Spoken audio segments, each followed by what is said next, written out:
Bismillahirrahmanirrahim. Assalamualaikum warahmatullahi wabarakatuh. Pada video ini saya akan menjelaskan contoh soal penyelesaian tentang perhitungan derajat disosiasi ya.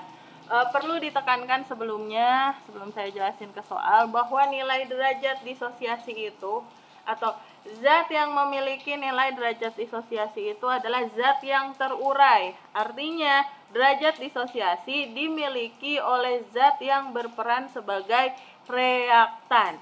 Ya, ingat, hanya untuk zat yang berperan sebagai reaktan. Oke, kita bahas contoh soal. Di sini saya punya soal. Diketahui katanya ada 0,8 mol gas PCl5 dibiarkan terurai sampai tercapai reaksi kesetimbangan. Jika pada keadaan setimbang terdapat 0,2 mol gas klor, tentukan derajat disosiasi PCl5.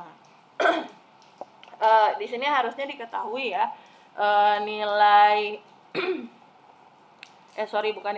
reaksi kesetimbangannya itu seperti apa ya harusnya. Cuman saya kasih tahu aja ya bahwa PCl5 kalau terurai menjadi Cl2 itu pasti disertai dengan pembentukan PCl3. Wujudnya juga gas ya, PCl3. Oke, sebenarnya kalaupun nggak tahu reaksinya juga nggak masalah sih, karena kan di sini juga udah diketahui data-datanya. Oke, kita tulis ya mula-mula bereaksi dengan setimbang. Kalau di soal nanti yang diketahui mol, maka tinggal kita masukin aja ke persamaan ini. Kalau yang diketahui molar, konsentrasi, berarti harus kalian konversi dulu menjadi mol. Biasanya volumenya diketahui ya, jadi nanti nyari molnya M dikali V. Tapi karena ini yang diketahui mol, udah langsung aja kita habek ya, kita kerjain. Di sini diketahui ada 0,8 mol gas PCl5.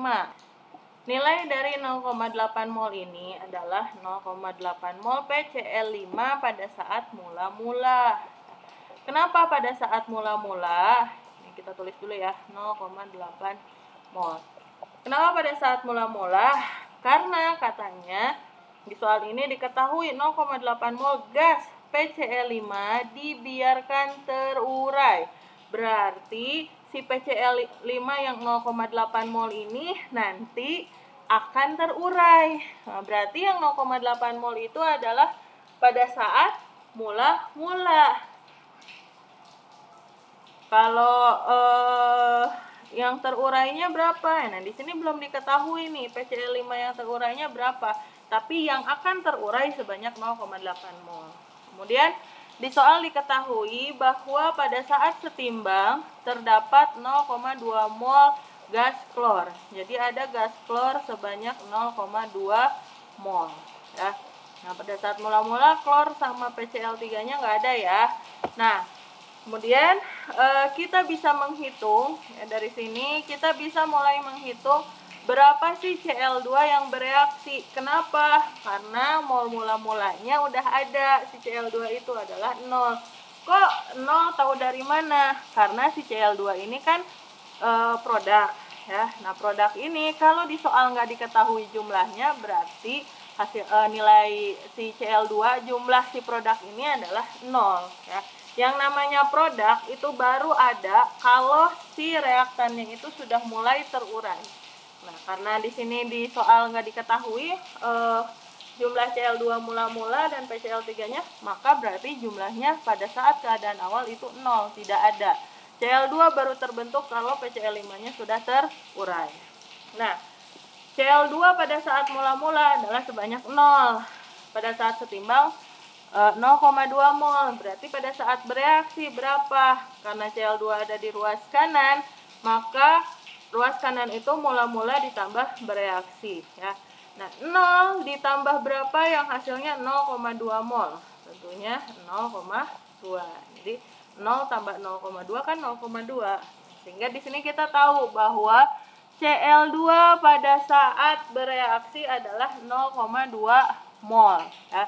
Nah, Kalau Cl2 yang bereaksi udah diketahui, maka PCl5 yang bereaksi juga bisa kita ketahui pakai hukum Avogadro. Ya, konsep hukum Avogadro, di mana perbandingan mol sama dengan perbandingan koefisien. Karena di sini koefisiennya sama-sama 1, maka nilai mol PCl5 dengan Cl2 itu sama. Nilai mol yang bereaksinya berapa? 0,2 mol. Ya.